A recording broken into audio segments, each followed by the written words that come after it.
kita lihat pada pengalaman dunia, secara korelasi memang ada. Kebebasan ekonomi akan membawa kepada kebebasan politik. Ini kerana pasaran itu sendiri adalah satu medium yang akan mengalihkan kuasa dalam masyarakat. Maksudnya jika kita biarkan semua faktor-faktor ekonomi dikawal oleh kerajaan, ia akan, maksudnya kuasa-kuasa akan ditumpukan kepada kerajaan. Tapi jika kita biarkan faktor-faktor ekonomi diuruskan oleh pasaran, maksudnya oleh kita, jadi ramai orang boleh menguasai faktor ekonomi. Jadi kuasa dalam masyarakat tu diagih-agihkan. Jadi tiada siapa yang terlalu berkuasa. Kita selalu dengar power corrupts, absolute power corrupts absolutely. Kuasa membawa kepada korupsi. Jadi cara untuk mencegah korupsi ialah memastikan kuasa itu tidak tertumpukan kepada satu entiti lah. Dan sebab tu kita lihat macam contoh tadi, Korea Utara, semua kuasa ditumpukan kepada kerajaan. Dan akhirnya kerajaan mengejar matlamat yang tiada kepentingan pun untuk rakyat. Adakah memiliki senjata nuklear itu sesuatu yang baik untuk rakyat? Itulah.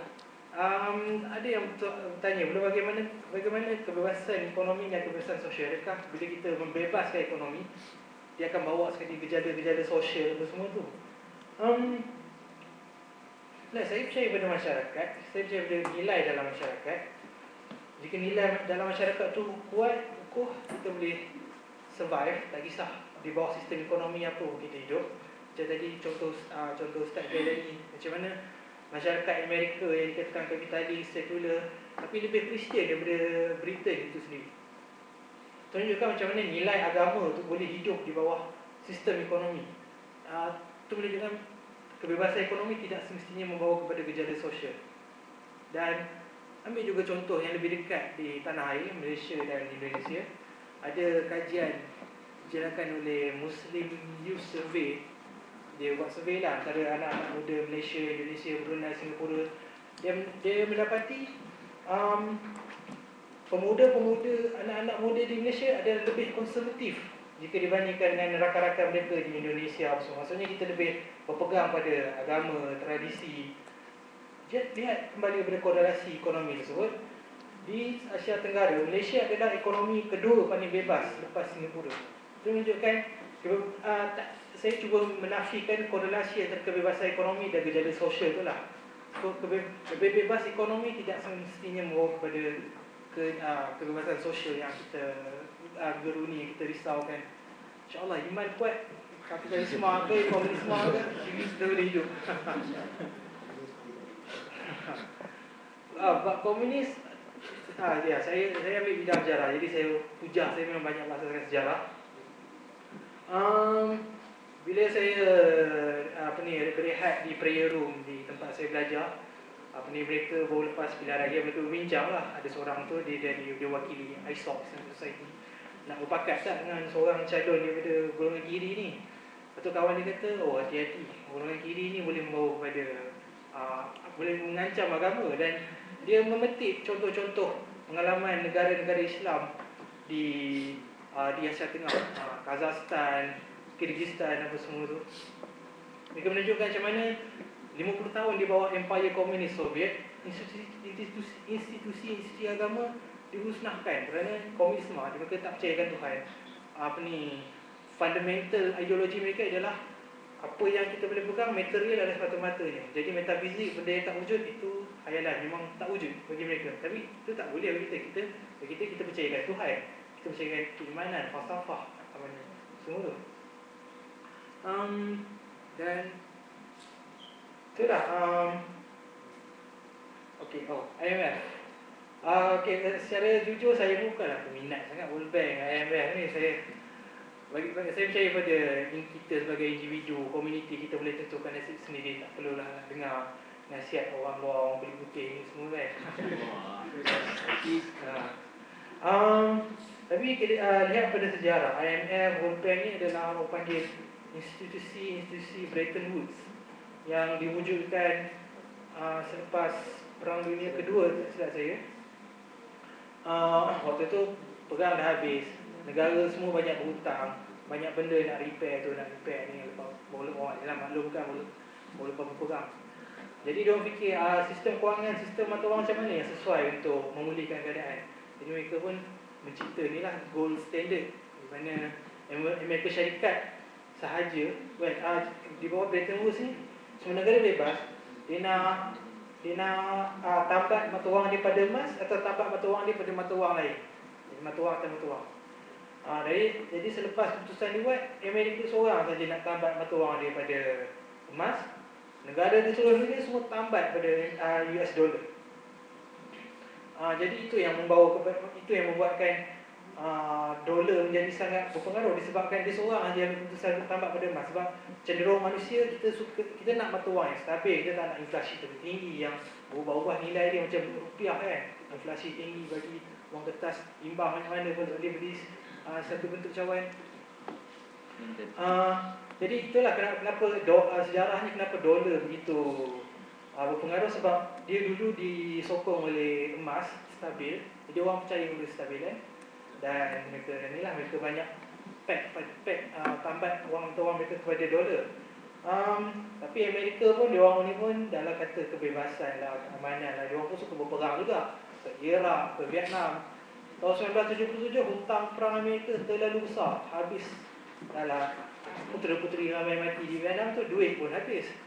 Jadi cara mereka untuk Presiden Nixon nak langsaikan hutang, dia kata okey, apa kata kita debase the currency, kita tanggalkan tambatan itu kepada dolar, kepada emas.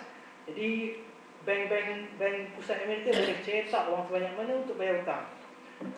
Dan sebenarnya dalam sejarah dunia pun memang kerap kali, setiap kali perang memang kerajaan cenderung untuk dia, apa orang kata, saya tak tahu dalam Melayu, debase the currency, maksudnya dia devalue, nilaikan nilai mata wang tu untuk bayar hutang perang. Di Perancis, di Amerika, di Jepun, dulu waktu perang dunia orang kampung kata duit pisang di Jepun tu.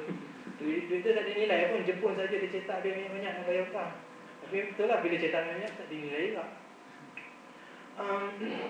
Jadi kembali pada peranan IMF dan World Bank. Peranan mereka ni untuk yang saya baca lah, mereka ni ada ideologi mereka sendiri. Ada orang kata mereka ni melihat diri mereka sebagai wira untuk menggempur kubu-kubu statis sosialis di negara-negara luar. Jadi kalau nak kata mereka ni sebagai kuasa untuk membebaskan ekonomi, mungkin ada benarnya. Tapi pada masa sama saya pun kurang setuju saya tak suka pada sistem yang orang atas bagi tahu kita, kepada kita, kalau kita boleh bagi tahu diri sendirilah, kita nak buat, ada keimanan, ada ilmu, kita jalani hidup kita sendiri. Adakah mereka berguna? Adakah mereka berguna untuk pembangunan negara?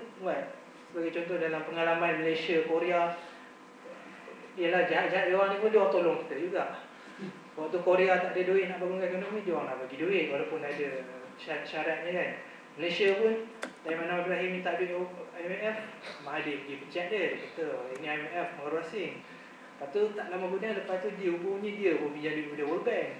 IMF dan World Bank ni dua organisasi yang bersaing antara satu sama lain. Matlamat lebih kurang je, tapi dia orang tu lah untuk membebaskan ekonomi.